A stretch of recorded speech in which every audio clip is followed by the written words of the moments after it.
দুঃখ দিয়ে সাজানো যে আমার ঘর বাড়ি এ জীবনে শেষ হবে না এত তাড়াতাড়ি।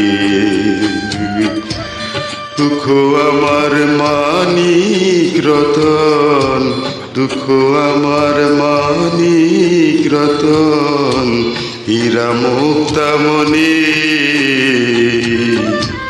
দুঃখ যদি বিক্রি হইতো আমি হইতাম ধনী।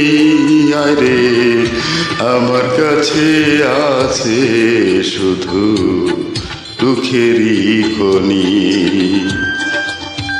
সুখ বুঝি মরে গেছে, সুখ বুঝি Likey